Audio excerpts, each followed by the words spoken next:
Hello students, welcome back and very good morning. हम लोग पढ़ रहे हैं 12th का एनिमल हस्बेंड्री, जिसमें हमने डेयरी फार्म्स के बारे में पढ़ा। कल हमने इसके प्रीवियस वीडियो में हमने पोल्ट्री के बारे में भी पढ़ा कि किस तरह से अलग अलग एनिमल्स को ग्रो किया जाता है ईल्ड के लिए। फिर इसका इंटेंशन हमने देखा था कि चैप्टर का इंटेंशन ही ये है कि जो यूथ्स है उनको एक इस तरह से कोई जो छोटे मोटे प्रोजेक्ट्स है वो मिले, या फिर वो लोग स्मॉल स्केल की फैक्ट्रीज है वो चालू कर सके।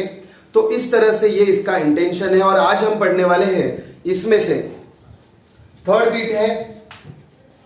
तो जो एनिमल्स है इनमें ब्रीडिंग के बारे में हम लोग पढ़ने वाले हैं। ब्रीडिंग इन एनिमल्स। एनिमल्स में हम ब्रीडिंग क्यों करते हैं? तो सबसे पहले यही क्वेश्चन आता है कि व्हाई ब्रीडिंग। फिर ब्रीडिंग तो हम देखेंगे कि ब्रीडिंग क्या होता है, लेकिन ब्रीडिंग क्यों करनी है? इसका एक सिंपल रिजल्ट है कि जो कुछ भी हमें चाहिए, सो हाई यील्ड, बेस्ट क्वालिटी, इस तरह से। फिर हाई प्रोडक्टिविटी भी अच्छी होनी चाहिए, इसलिए हम लोग ब्रीडिंग करने वाले हैं। फिर क्वेश्चन आता है कि ब्रीड क्या होता है? What is breed? ब्रीड किसे हम कहेंगे? ब्रीड का मतलब होता है जिसका कॉमन एंसेस्टर हो। कॉमन एंसेस्टर्स, जिन लोगों के कॉमन एंसेस्टर्स रहेंगे उन्हें हम ब्रीड कहेंगे। फिर इनमें होता है कि इनका सिमिलैरिटी होनी चाहिए। सिमिलैरिटी किसमें? सिमिलैरिटी इन, या तो अपीयरेंस में सिमिलैरिटी होनी चाहिए, हैबिट्स में सिमिलैरिटी होनी चाहिए। फिर इनका मॉर्फोलॉजी, या फिर हम उसको कहेंगे कि अपीयरेंस में सिमिलैरिटी है, हैबिटेट में सिमिलैरिटी है, उनका बॉडी स्ट्रक्चर में सिमिलैरिटी होनी चाहिए। और इसका बहुत अच्छा एग्जांपल है, जैसे कि हम अगर एग्जांपल देखेंगे तो बफेलो है।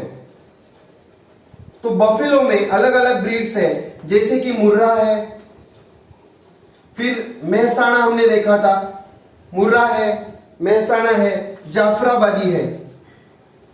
तो ये क्या है? अलग अलग ये ब्रीड ही तो है। ह्यूमन बीइंग एक ब्रीड है, तो इसमें मैक्सिमम सिमिलैरिटी चाहिए, बहुत ज्यादा सिमिलैरिटी, और इनके कॉमन एंसेस्टर्स होने चाहिए। इनका कॉन्फ़िगरेशन जिसे कहा जाता है, हम यहां पे लिखते हैं कॉन्फ़िगरेशन। तो बुक ने एक वर्ड यूज किया कि उनका कॉन्फ़िगरेशन सेम होना चाहिए, बॉडी अपीयरेंस सेम होना चाहिए, हैबिट सेम होनी चाहिए, क्या खाते हैं क्या नहीं खाते हैं, इस तरह से। क्लियर? सो इनको हम कहेंगे ब्रीड। तो ह्यूमन का एक ब्रीड अलग है, बफेलो का ब्रीड है, काऊ का ब्रीड है। फिर इस तरह से इनमें ब्रीड किया जाता है, यह जरूरी होता है। जैसे कि और इसकी जरूरत क्या है? तो हम कह सकते हैं इंक्रीज्ड मीट क्वालिटी। अगर आप मीट के लिए ग्रो कर रहे हो, जैसे कि बॉयलर्स है, तो उनकी क्वालिटी अच्छी होनी चाहिए मीट की। अगर हम एग्स चाहते हैं तो एग्स में हाई यील्ड होनी चाहिए, बहुत ज्यादा उसमें यील्ड देनी चाहिए, हाई यील्ड होगी। अगर हम मिल्क चाहते हैं तो मिल्क में इंक्रीज्ड क्वालिटी इसमें और आएगी, क्वालिटी क्वांटिटी दोनों बढ़नी चाहिए। तो इसलिए हम चाहते हैं कि हम ब्रीडिंग करें, इन ब्रीडिंग करें, आउट ब्रीडिंग करें। सो ये जो ब्रीड है, इस ब्रीड के 2 टाइप्स होते हैं। ये जो ब्रीडिंग हम पढ़ रहे हैं इसके 2 टाइप्स है। कौन से 2 टाइप्स है इसके? इसमें एक है इनब्रीडिंग और दूसरा है आउट ब्रीडिंग। इनब्रीडिंग और out breeding, very simple. Clear? क्या होता है इनब्रीडिंग आउट ब्रीडिंग हम पढ़ेंगे, लेकिन उससे पहले इसे एक बार रिवाइज कर लेते हैं कि क्या हम पढ़ने वाले हैं। ब्रीडिंग इन एनिमल्स। एनिमल्स में हम ब्रीडिंग क्यों कर रहे हैं? सो पहला कारण है कि हाई यील्ड होनी चाहिए, जो हम चाहते हैं वो ज्यादा प्रमाण में हमें मिले, बेस्ट क्वालिटी मिले, हाई प्रोडक्टिविटी मिले। चाहे फिर वो मीट हो, एग हो, मिल्क हो, चाहे कुछ भी हम चाहते हैं, तो उसमें ज्यादा से ज्यादा क्वालिटी मिले, ज्यादा से ज्यादा क्वांटिटी मिले, हाई यील्ड प्रोडक्टिविटी मिले, इसलिए हम ब्रीडिंग करना चाहते हैं। फिर ब्रीड क्या होता है? ब्रीड ये होता है कि कॉमन एंसेस्टर्स जिनमें हो सिमिलैरिटी हो उनके कॉन्फ़िगरेशन में, अपीयरेंस में, हैबिट्स में, बॉडी स्ट्रक्चर में। तो बफेलो एक है कि जिसमें मुर्रा, मैसना, जाफराबादी ये अलग अलग इसके क्या है ब्रीड होते हैं। क्लियर। फिर इंक्रीज मीट क्वालिटी, एग्स की हाई यील्ड, बिल्ड के इंक्रीज क्वालिटी क्वांटिटी दोनों, इस तरह से इसके लिए हम ब्रीड चाहते हैं। क्लियर। इसका और एक एग्जांपल देखते हैं, जैसे कि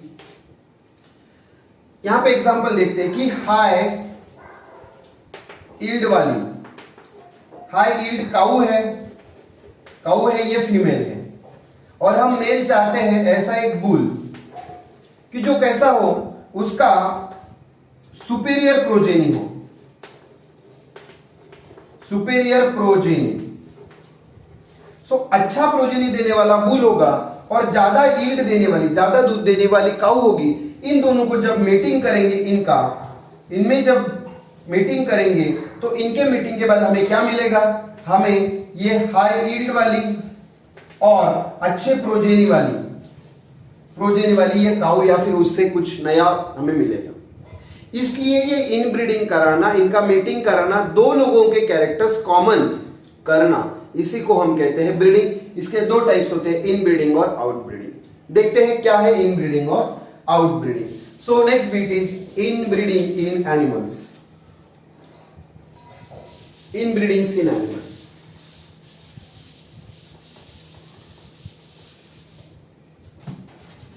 सो इनब्रीडिंग इन एनिमल्स।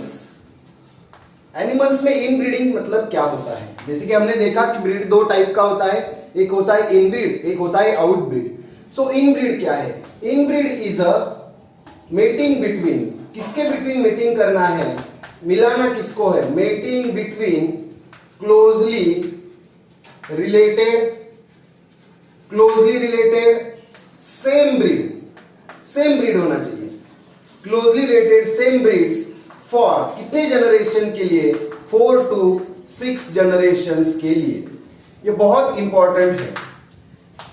इनब्रीडिंग हमें तभी मिलेगा जब हम क्लोजली रिलेटेड ऐसे ऑर्गेनिजम्स को, तो दो सेम ब्रीड्स को अगर मीटिंग कराएंगे फॉर 4 to 6 जनरेशंस के लिए कंटिन्यूअसली। तो इसमें स्टेप्स क्या क्या आएंगे? Steps in interbreeding. देखिए बहुत इंपॉर्टेंट है कि किस तरह से हमें ये इंटरब्रीडिंग का प्रोजेनी मिलेगा। जब हम इंटरब्रीडिंग करेंगे तब हमें क्या चाहिए, सुपेरियर मेल चाहिए, और इसका मीटिंग हम किसके साथ करेंगे, कोई भी एक ब्रीड का, सेम ब्रीड का सुपेरियर फीमेल हमें चाहिए। इस तरह से इसको हम इवेल्युएट करके लेंगे। पहले देखेंगे कि किसका सबसे अच्छा रिजल्ट है, किसके अच्छी यील्ड है। इस तरह से इन दोनों का हम क्या करेंगे, इन दोनों को मिलाएंगे, इनका मीटिंग करेंगे। इनका मीटिंग करने के बाद हमें क्या चाहिए, मतलब इनका मीटिंग करेंगे तो हमें प्रोजेनी मिलेगी, इनका कोई भी जो कुछ भी आउटपुट होगा वो मिलेगा। इस प्रोजेनी को हमें इवेल्युएट करना है, ये इंपॉर्टेंट है। इवेल्युएट करेंगे, फिर इस प्रोजेनी में से जो सुपेरियर होगा फिर उसको लेंगे। सो फिर यहाँ पे क्या आएगा, सुपेरियर मेल आएगा, और फिर इनको हम किसके साथ मीटिंग करेंगे, इसका फिर सुपेरियर फीमेल के साथ। फिर इनको मीटिंग हुआ, फिर यहाँ पे एक प्रोजेनी तैयार हुई। सो इस तरह से हमें कितने जनरेशंस के लिए करना है, फॉर 4 to 6 जनरेशंस के लिए हमें ये करना है, सेम चीज। सो फाइनली हमें क्या मिलेगा? सो अगर हम एग्जांपल देखेंगे तो सुपेरियर मेल हम कह रहे हैं और सुपेरियर फीमेल हमें चाहिए। सुपेरियर मतलब जिसकी प्रोजेनी कैसी है, प्रोजेनी एक्सेलेंट होगी, बहुत अच्छी होगी। और इसको मीटिंग किसके साथ करेंगे, सुपेरियर फीमेल मतलब इसका हाई मिल्किंग एबिलिटी, इसका मिल्किंग एबिलिटी अच्छी होगी। अगर हम इनको मिलाएंगे तो इन दोनों को मिलाने से हमें क्या मिलेगा, प्रोजेनी विथ, कैसे मिलेगी, प्रोजेनी हेल्दी होगी विथ हाई यील्ड। सो हमें यील्ड भी हाई मिलेगी। सो इस तरह से हमें 4 to जनरेशंस करेंगे तब जाके हमें एक अच्छा प्रोजेनी जो है लास्ट में मिलेगा, जिसे हम क्या क्या कहते हैं वो देखेंगे। लेकिन पहले ये देखते हैं कि इनब्रीडिंग क्या है। इनब्रीडिंग का मतलब होता है सेम ब्रीड्स के सेम ब्रीड्स के जो क्लोजली रिलेटेड एनिमल्स है, ऐसे दो एनिमल्स को मिलाना कितने जनरेशंस के लिए, एक नहीं, दो नहीं, 4 to 6 जनरेशंस के लिए। तो इनमें स्टेप्स है कि सुपेरियर मेल सुपेरियर फीमेल लो, उनकी प्रोजेनी मिलेगी हमें, उन प्रोजेनी को फिर इवेल्युएट करो, फिर सुपेरियर मेल सुपेरियर फीमेल लो, उनको मीटिंग करो, इस तरह से मीटिंग करते जाओ, प्रोजेनी मिलाते जाओ, फाइनली जो मिलेगा आपको वो बेस्ट ऑफ बेस्ट प्रोजेनी मिल सकती है। ठीक है, तो यह जो इनब्रीडिंग है इसमें कुछ मेरिट्स और डीमेरिट्स भी है, वो हमें पढ़ने हैं कि क्या होगा इस तरह से अगर हम इनब्रीडिंग करते रहेंगे तो क्या होगा। सो मेरिट्स एंड डीमेरिट्स। पहले हम बात करें हैं मेरिट्स की, मतलब अच्छा क्या बात मिल रहे हैं, मेरिट्स इन इनब्रीडिंग। इनब्रीडिंग से हमें क्या मिल रहा है, मेरिट्स इन इनब्रीडिंग। जब भी हम इनब्रीडिंग कर रहे हैं तो हमें यहां पे एक स्ट्रेटेजी देखने को मिलती है, वो है homozygous pure line strategy. Okay, so homozygous pure line strategy. Homozygous का मतलब है बार बार एक ही चीज से आने वाला, होमोजाइगस। सो यही से जॉन मेंडल जो है, ग्रीगर John Mendel, father of genetics, ग्रीगर John Mendel's ने भी यही स्ट्रेटेजी यूज की, किसमें, इन पी में भी उन्होंने वही किया। Best of best progeny homozygous plants लिए, एक ही के प्रोजेनी से जो बार बार अच्छे होंगे उसको लिया, इस तरह से मेंडल ने पी में किया, वही हम इनब्रीडिंग में कर रहे हैं।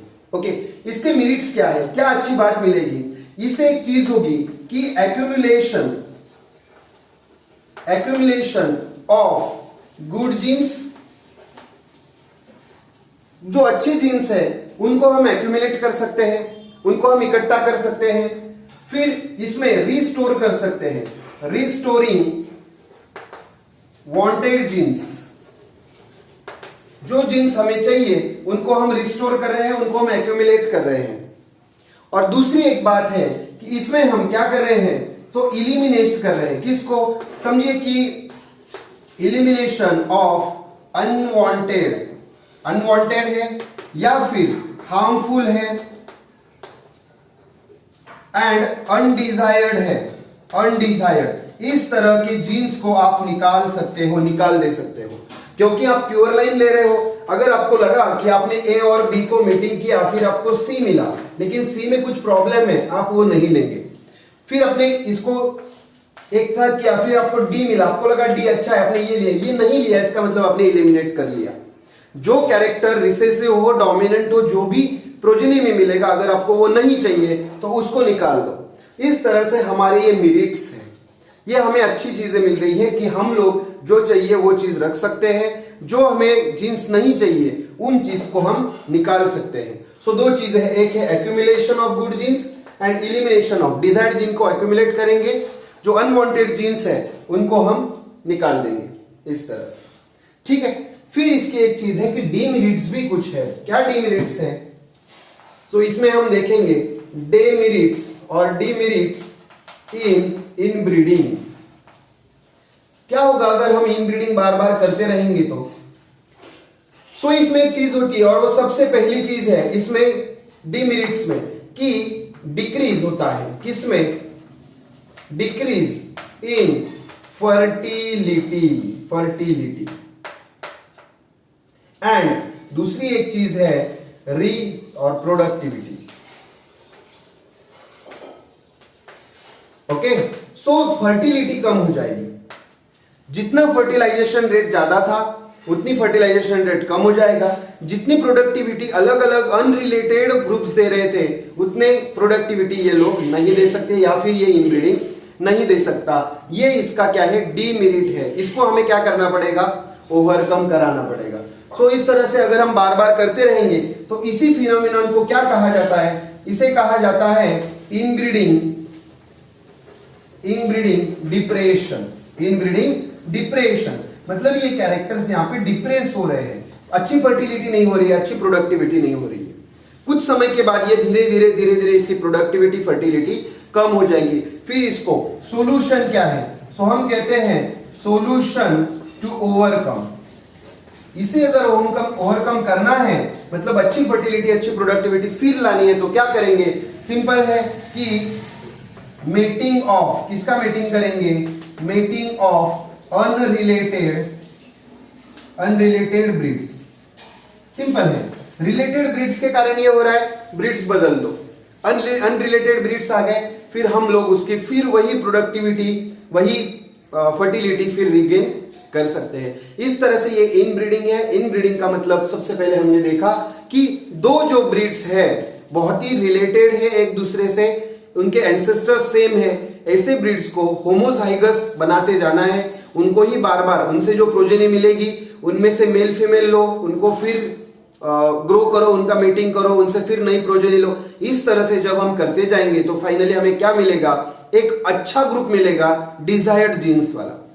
क्लियर? लेकिन इसके कुछ मेरिट्स और डिमेरिट्स है कि अच्छे जीन वाला तो हमें मिल रहा है, साथ ही साथ हम लोग इलिमिनेट कर सकते हैं जो जीन्स हमें नहीं चाहिए। सबको समझो, आपको लगा कि एक काऊ है और उसके दो प्रोजेनी है, तो इसमें से एक डिसीज है, तो डिसीज को आप निकाल देंगे तो वो जीन निकल जाएगा। लेकिन जो अच्छा है, अच्छा यील्ड दे सकता है, उसको रखेंगे। तो इस तरह से मेरिट्स है। लेकिन डिमेरिट्स ये है कि जब भी आप ऐसे इनब्रीडिंग करते हो तो उसमें फर्टिलिटी, प्रोडक्टिविटी कम हो जाती है।